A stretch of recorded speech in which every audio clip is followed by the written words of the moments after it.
Welcome to the County Manager's Report. I'm Lloyd Higuera. With me is Douglas County Manager Larry Werner. And Larry, welcome. Thank you, Lloyd. It's always a pleasure to be here. And we're going to be talking about the Douglas County Board of Commissioners meetings that were held during the month of May.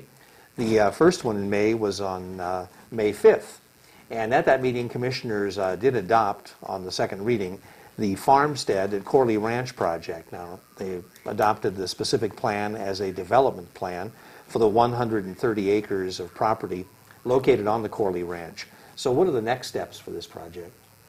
Actually, the next steps are, now that the approvals are there, are to actually, for the owners to submit applications to begin construction, or at that point, however they want to proceed there. But now it's more of an permitting process to go through the hoops to actually do things. Now that all the kind of, I guess the groundwork has been laid to allow them to do this, and essentially they're taking, like you said, about 130 acres out of 286 acres on the ranch, and they're making the ability to do about 250 dwelling units for those of 55 years and older.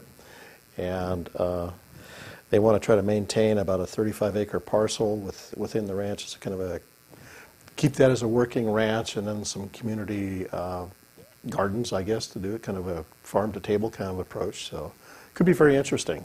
Okay.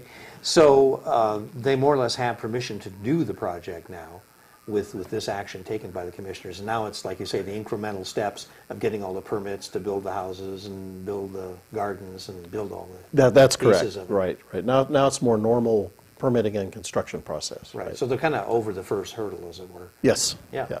Okay. So we'll be hearing more about that project. Yeah, to some extent. It's probably not much at this stage that will come back to the Board of County Commissioners, since the master plan was amended to allow this to occur, and then the specific plan was adopted to say specifically what they can do where they've made the master plan changes. So at that stage, the Board of County Commissioners is kind of out of the picture. So most of it will occur internally, so you may not see a lot in public meetings and that sort of thing. I see. Okay. Well, also at the May 5th meeting, commissioners approved a plan for allowing solar photovoltaic facilities in Douglas County under certain conditions.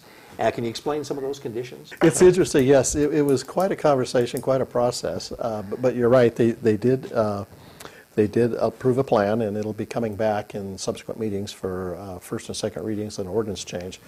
But essentially what they did is the controversy really related around to the ag lands, the A19 zoning, and whether or not photovoltaic facilities were allowed on that. There was a process where they were going to allow photovoltaic or solar voltaic units on ag land under a multitude of conditions. Essentially, the board said no, we'll just not have it on A19 lands, keep it off the ag lands, and then under certain other circumstances, then they'll have to maintain a 2-mile buffer between any large facility and other houses or any place else that could be impacted. So I see. And that will be coming to the next meeting as a first reading of the ordinance, I believe. That'll start to set that in more motion. We'll have more definitive, it'll be more definitive on what the conditions are after they go through the first reading, because there still may be some debate about what these conditions are. And that'll get honed out at the first reading, and then the following meeting will be the second reading. But okay. So yeah, that's where we're headed. So that one definitely will be back. Yes. Commissioners upheld a planning commission denial of a special use permit. This was to locate a church at 990 Riverview Drive in the Gardnerville Ranchos. Correct. There was a lot of controversy over this particular project as well. It appeared to be most of it related to traffic and concerns about that particular intersection. It is kind of a complicated intersection. The parcel is fairly, well, it's like an island amongst streets, and there was just concern that it just wouldn't fit there. So essentially they denied the request. Right. Okay. Commissioners also approved a contract in the amount of $838,007.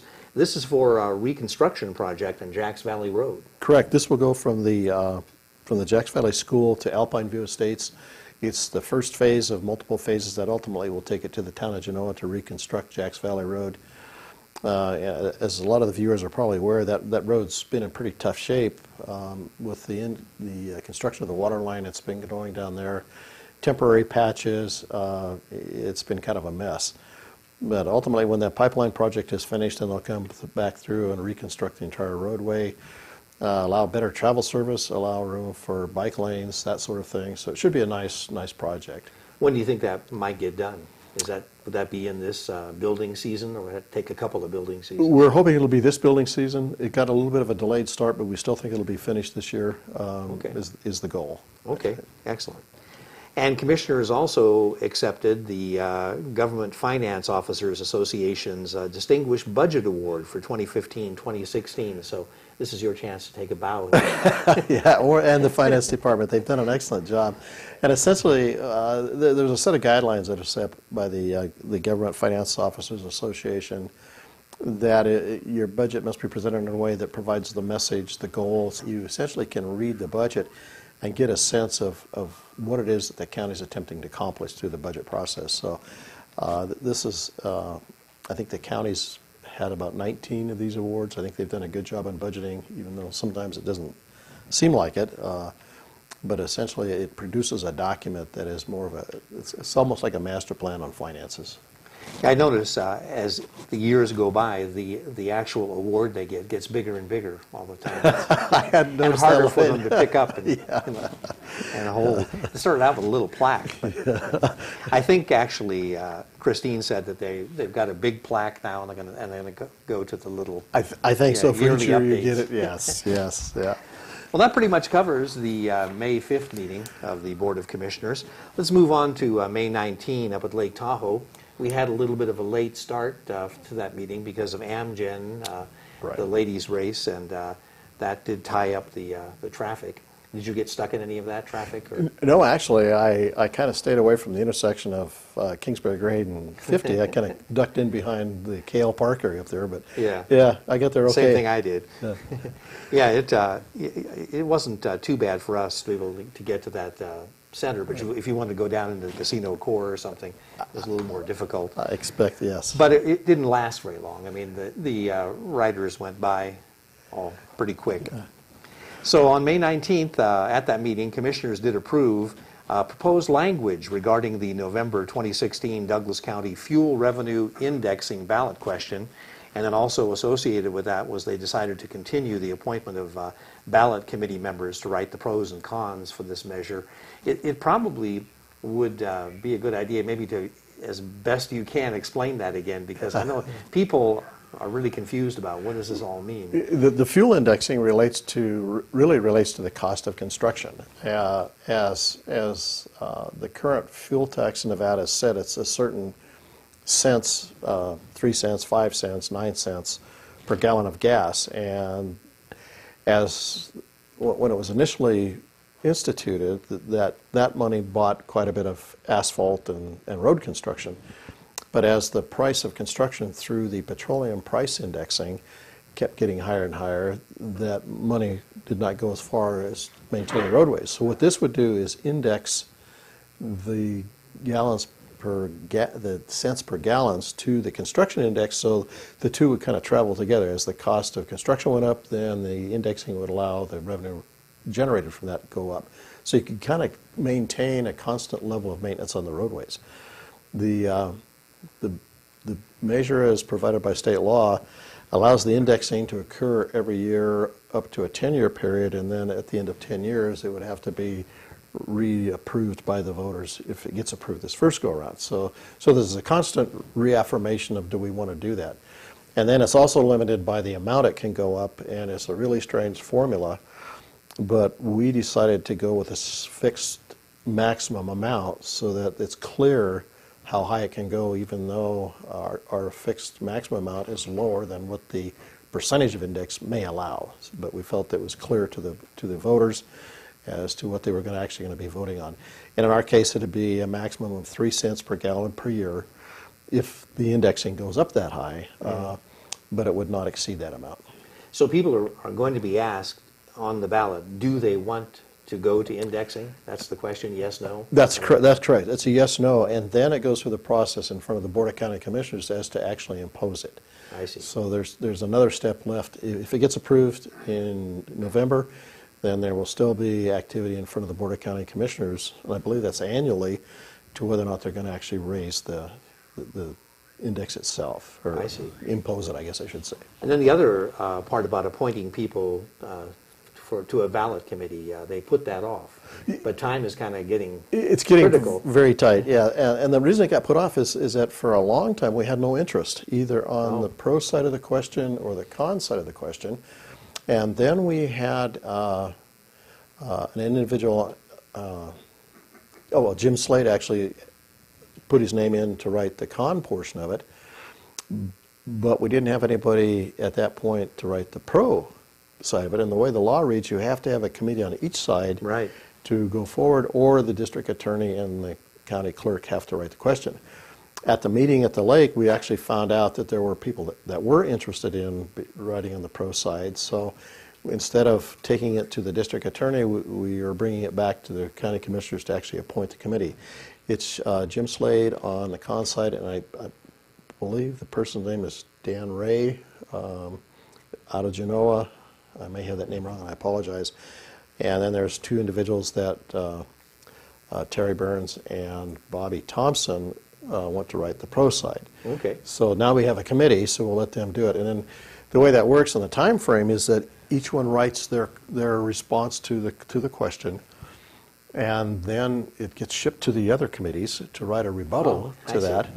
And if the questions aren't clear, then the district attorney can step in and say, no, that question can't go forward.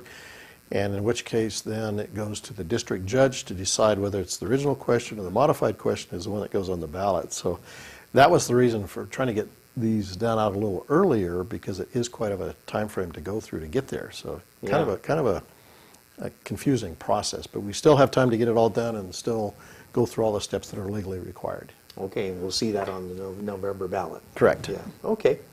Well, commissioners also took action against 3 local businesses at the meeting for selling alcohol to minors.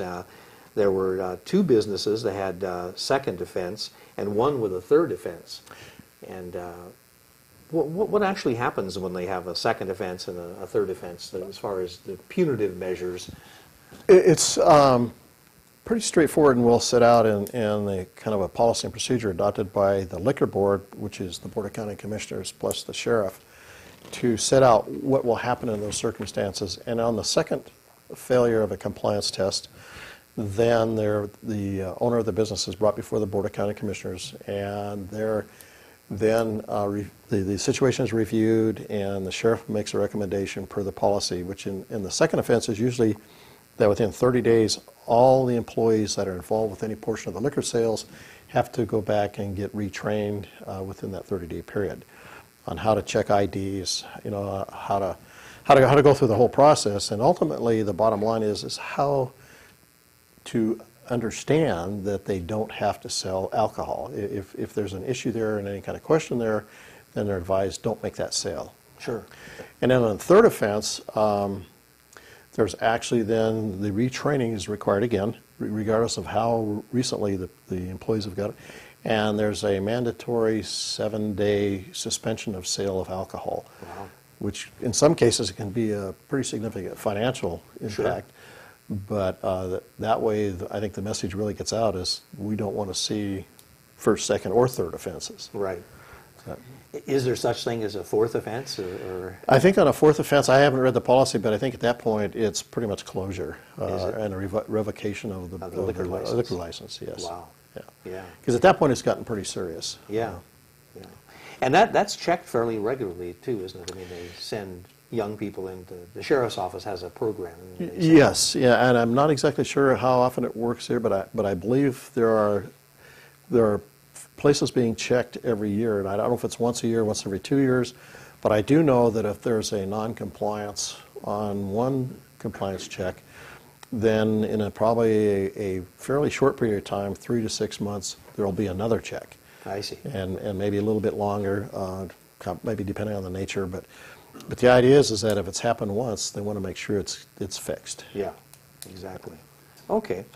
Well, that pretty much covers the Tahoe meeting that was up at the lake. We did have another meeting, actually quite a few meetings during the month of May on the budget, but finally on May 16, commissioners did give their approval for the 2016-2017 final budgets for the county to be approved. Right. So those budgets right. are now approved. They are approved, and they'll be submitted to the state per the requirements. I think sometime, I believe it's next week, or yes, I think it's either the end of this week or first next week. They have to be submitted to the state. It was kind of an arduous process this time because the revenues coming in are extremely flat, and as many of you know, cost of living keeps going up to some extent, although not as bad as it's been in the past. But it's been very tight to maintain the same service levels that we want to maintain. And if there are any new programs, that sort of thing that people want to institute, it's been a tough road to kind of get to that point and yet still stay within our revenue requirements. Sure. But we got there, so. Okay. And how big was the total budget? Total overall budget was about $130 million. Okay. General fund was about 56 million, 53, 56 million. The number just escaped me, but yeah, it's a big number. Yeah. It's a fairly good sized corporation. Yeah, exactly. Okay, and then one more thing. Do you have a preview of anything that's coming up for June? I do. It's not a bad meeting. This one looks like it might be fairly straightforward. You know, we might mention at top here is it's going to be at the CVIC hall. Oh, that's correct. That's an important one. Right, because of the elections, and we can't get to the courthouse because of the election booths are The set up early in there. voting. And the early voting, Yeah.